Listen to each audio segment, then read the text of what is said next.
All right, welcome to chapter 6, consciousness. I simultaneously love and hate this chapter. Hate's a strong word.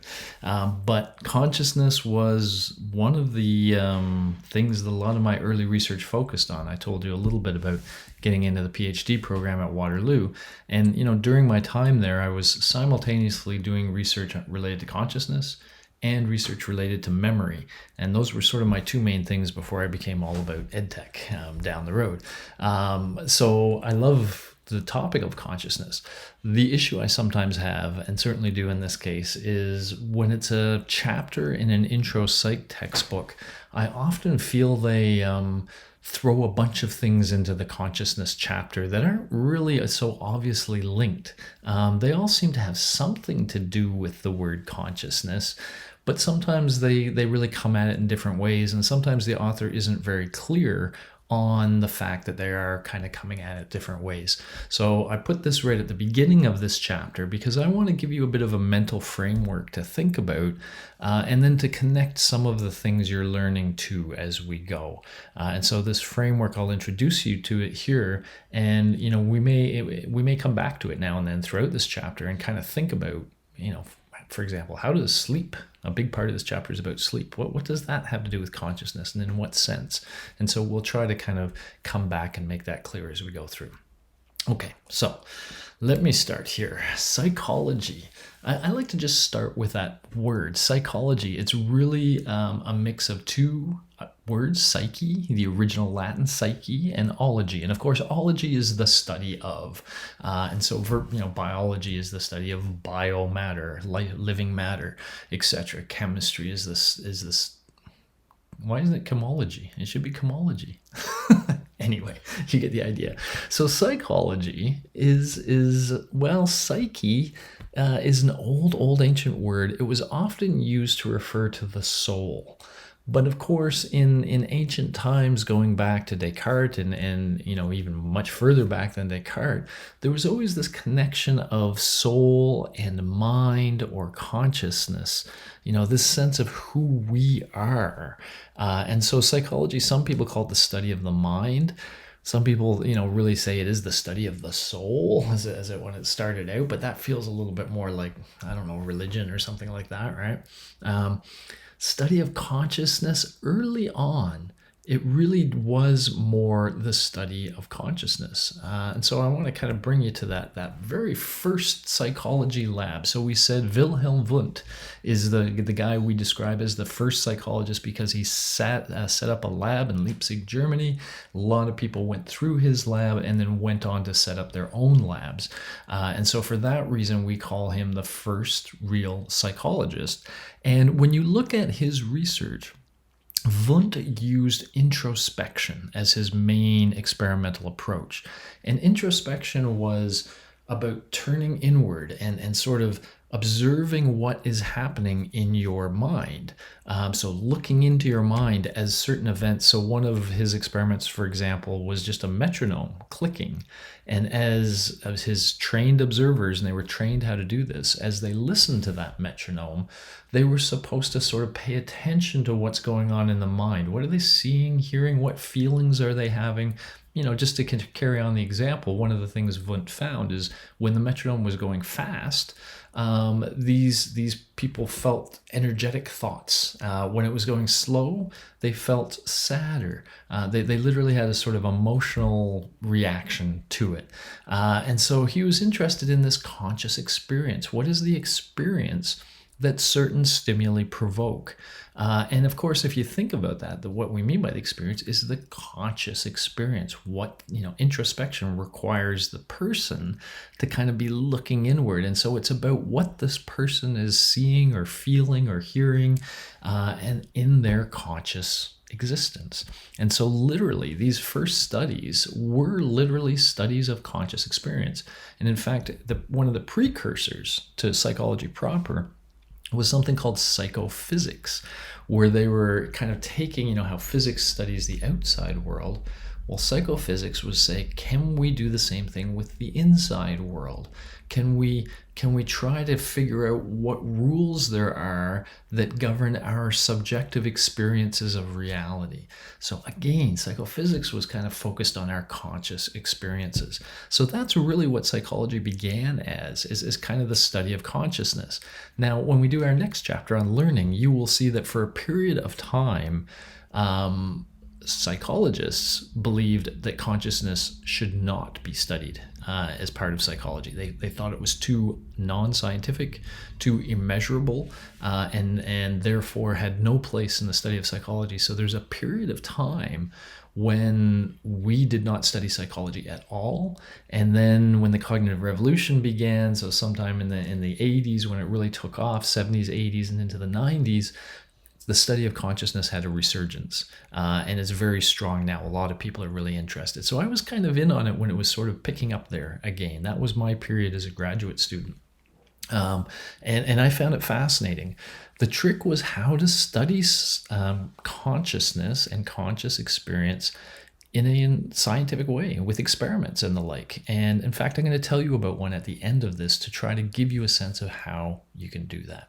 Okay, so let's talk about consciousness.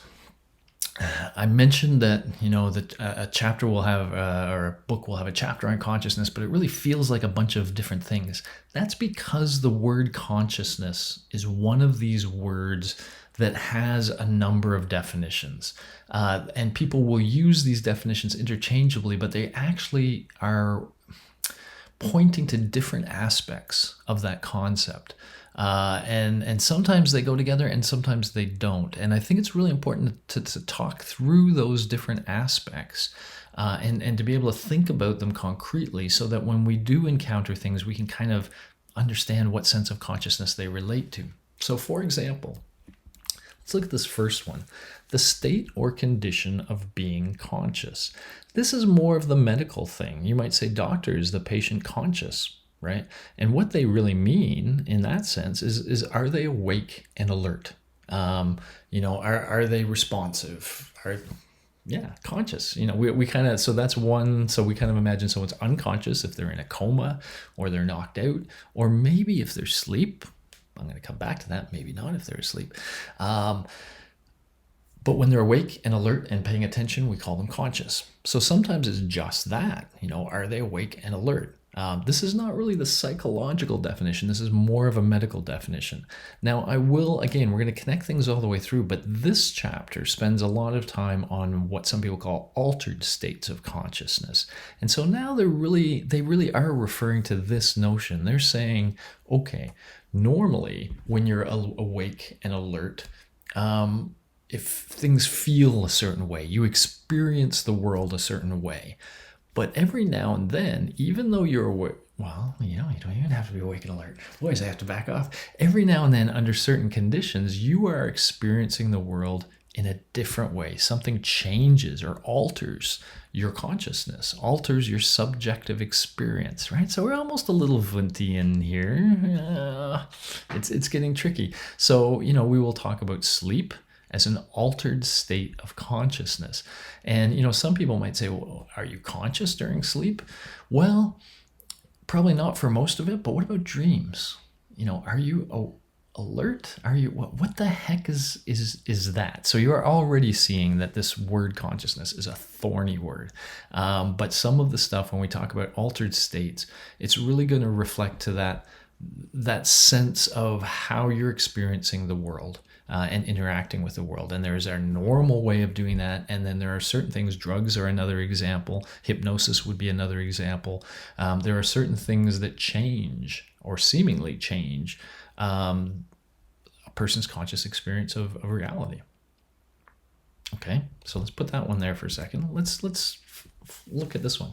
A sense of one's personal or collective identity, including the attitudes, beliefs, and sensitivities held by or considered characteristic of an individual or group.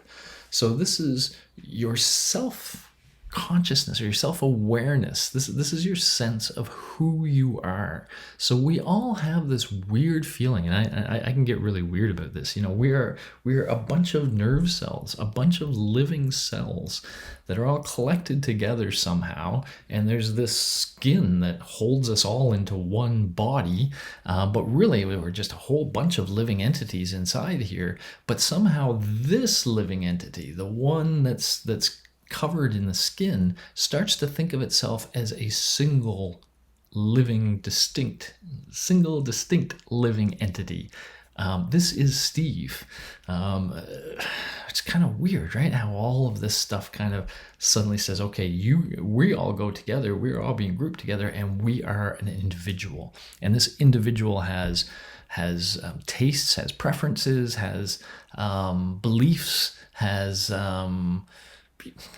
attributes that are them, and so we start to think of this being us. That's our self, and we associate often consciousness with that. That is where we kind of experience our self. Okay, so we'll call that self-awareness. I'm going to talk about that, and I'm going to be able to tell you my favorite story related to that in a little bit. But just kind of going on here, and the next one here says in psychoanalysis, the conscious. So here we're not going to focus on it too much, but Freudian's theory, he talks specifically about us being made up of, conscious and unconscious things. And so he just calls it the conscious. We're not going to deal too much with that one. Let's jump to this one. The state of being conscious, aware of one's own feelings, what is happening around one. This is so we're getting two subjective experience. This is more like the Wundtian sense, right? Looking into one's consciousness and kind of feeling what we're feeling there. I guess we could say this is also related to the altered states notion, that our sense and our feeling of the world changes a little bit. This is really related to the subjective experience. Now, all of these differ a little bit from the way most psychologists now think about consciousness and how it relates to cognitive processing in general. So we kind of have these, and else, I have highlighted those three. So there's another one: the totality of one's thoughts, feelings, impressions, your conscious mind, or a state or condition of being conscious. That last one is the same as the first one, so I don't know why it's there twice. Okay, so let's let those rattle around a little bit, and let me now try to give you a more concrete way of thinking about this that I hope will tie some things together. So forget about the word attention there. It wasn't supposed to be there yet. It's there. I don't always do all my animations right. But imagine there's the world here, and this is your combined mind. This is your brain, and there we'll stick this one in here.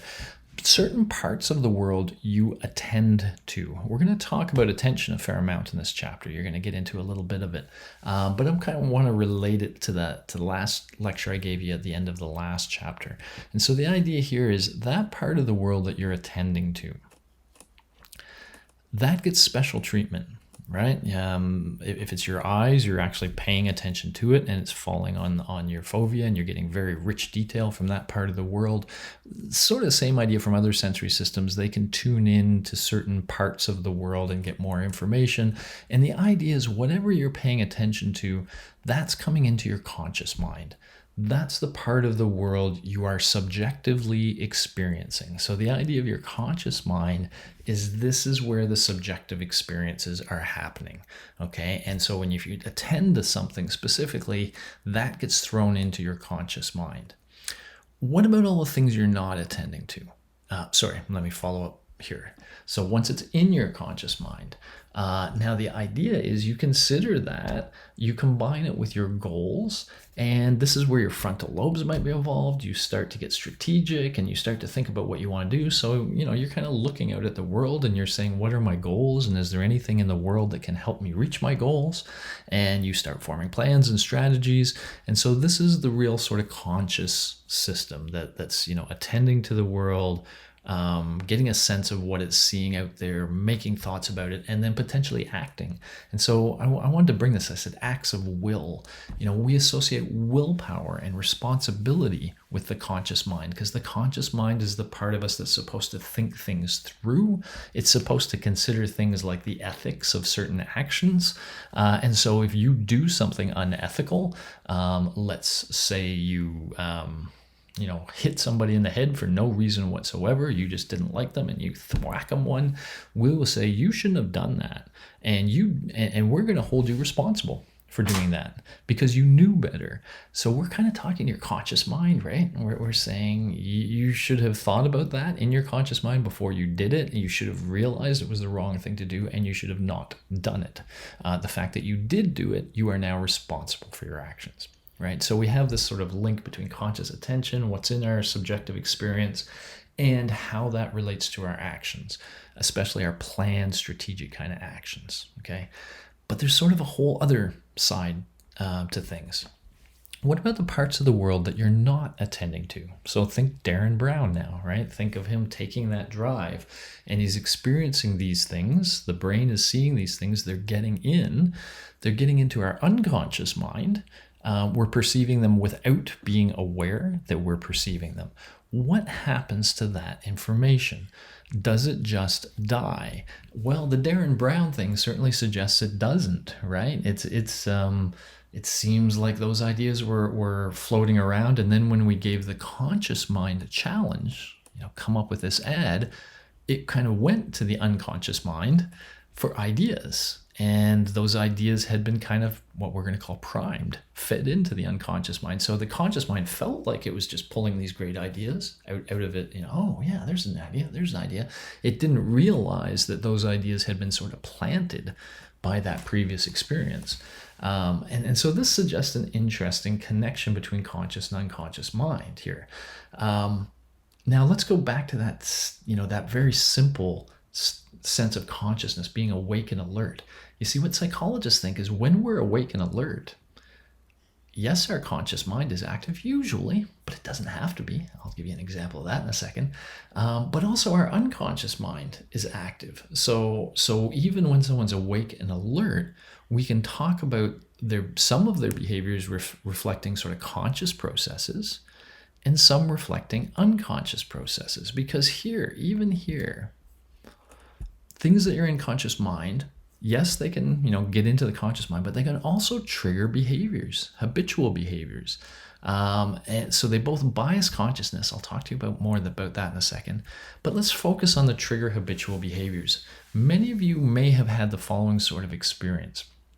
If you've driven a car for a while, enough so that a lot of the parts of driving are sort of habit for you, you may have sometimes found yourself in this weird situation of sort of saying to yourself, wow, I've been driving for the last 20 minutes, but I don't really remember anything that happened. I wasn't really paying attention while I was driving. And in fact, once you get something really well learned, like driving, you don't need to pay a lot of attention to it. Your habits, your body gets all these habits. It knows where you want to go because you've done that route over and over. And so you come to this turn and you turn right. So your blinker just goes on. You just look around, you do your stuff. But in your head, you might be thinking about Friday night or something else. Your conscious mind is otherwise occupied, maybe, or it may not even be there at all. We're not even sure. What I mean by that is there might be times in our day when we're not consciously thinking about anything, and we might not even notice that that's true. It's kind of like the light in the fridge, right? You only know if it's on if you open the door and then it's on, but when you close the door, you don't know if it's on or not because you can't see it. So same idea. If you're not consciously awake, and if your conscious mind is not active, you might not notice that it's not active because you need your conscious mind to notice things. Wow, did that ever get weird? Okay. So many cognitive psychologists believe that many of the things we do in our lives are habits triggered by certain things in the environment. We see a certain thing, it triggers us to behave a certain way, and it's not this deep considered thought process. So for example, if there's a set of stairs in front of us, we have learned how to climb stairs. We don't sit and look and say, how high should I lift my foot? That looks about right. And how high should I lift the other foot? If we had to consciously control every behavior, we wouldn't do much. It would be too much work. And so the claim is that often habits control our behavior. So a lot of our behaviors are just habits. They're just triggered by the environment. But some of our behavior, some of the things we actually think about consciously, we consider our goals, we consider things like ethics and societal norms, and we make conscious decisions about how to act. This is almost back to Rene Descartes. Remember, Rene Descartes said, we are part biological machine, but we are part soul. Most psychologists don't buy into the soul notion, at least not in the full psychophysics. Oh my goodness. Metaphysics. That metaphysical kind of idea of it. But they do believe that some of our actions, a lot of our actions are just habits, just controlled by habit and the stimuli. And some of our actions, a subset, reflect conscious control of things. So we only consciously control certain things. And in fact, some people would say the real purpose for consciousness, why we have a consciousness, is every now and then we run into new situations where we don't have any habits yet. And so it's our conscious mind at, the first time we learn to swing a cricket mallet, if that's what we're going to do, we don't really know how to do it right at first. And so we ask people and they tell us and they show us, and then we do very consciously control our behavior. But if we do that over and over and over and over again, it becomes unconscious and controlled by habit. This is what happens with skills. They start out consciously controlled, and then they eventually become unconsciously controlled. And that's a good thing. Then they are just habits. And so some people believe, consciousness is only there to deal with the events that we don't have habits for yet, and to help us build the habits, or events where our habits are going to do us wrong. And we're all living through one of those right now, right? Pre-COVID, we had the habit of shaking hands and hugging people we met and coming up to within a certain distance of them when we were talking. And now post-COVID, we have to modify those behaviors. Remember, the frontal lobes were important for changing behavior, adapting behavior. Consciousness is also thought to be important in that case. When our current habits are pushing us to behave in inappropriate ways, then we have to create new habits. We have to undo those old habits and create new ones. So a lot of people think this is what consciousness works at, is sort of revising our storehouse of habits, because our habits are quick ways of interacting with the world. They allow us to interact effectively with very little effort or thought. Yeah. Okay, so what this means, again, I want to go back to the medical definition of consciousness. What a cognitive psychologist believes is when a person is awake and alert, that their behavior in that situation could reflect either of these or both. But for example, when we talked about you driving without thinking about what you were doing, just being controlled by habits, you were awake and alert, but you may not have been conscious of your driving. By the medical definition, you were, of course, conscious, right? You weren't in a coma in the driving. You were there. But for when we get to psychology, we start to get a little more specific. We start to think, well, yes, there is an awake and alert mind there, but there are also components within that awake and alert mind, some of which reflect conscious processing that's going on, and some that reflect unconscious. I don't know how helpful that was. I hope that was helpful. It helps me to think of things this way. Okay, so I was just going to return to this again, just to kind of think this through. So you see, in the medical sense, that becomes a little bit more complicated now, because we think even the awake and the alert person, their behaviors, some of them reflect conscious processing, some unconscious. So consciousness is a part of the awake and alert mind, but there's more to it than just being awake and alert. And in fact, let's not go there. Okay. And the self-awareness sense. So if we think of that now, where does that fit in this self-awareness? Well, the idea is the conscious mind can think about things. This is where we do our mental work. And so I can think about myself. I can think about what people think about me, and I can maybe bring in certain memories I have of how people have reacted to me or what they've said, or things I've done, or things I've experienced in life. And I can sort of think about me. Who am I? What am I about? And so the self could become a topic that the conscious mind considers. But in order for the conscious mind to consider the self, you have to have a sense of self, right? You have to have this notion that I am a unique individual with certain specific attributes and characteristics and beliefs and all those sorts of things. You have to, if you don't have any sense of what it means to be a self, then you can never really think about yourself. So anyway, self-awareness. Self is one of the things you can become aware of and think about in your conscious mind by this definition. And the subject of experience is whatever is going on in that conscious part of your mind, not in the unconscious parts, right? So those ones, that's what differentiates the conscious from the unconscious, really, is the conscious thoughts and processes are those that we feel and experience. Those are the ones that we feel are going through our mind. But the point is, there's other things going on in your brain and your mind that you're not aware of. But they're still there and they're still going on. And your conscious thoughts and processes are just a subset of the overall total. All right.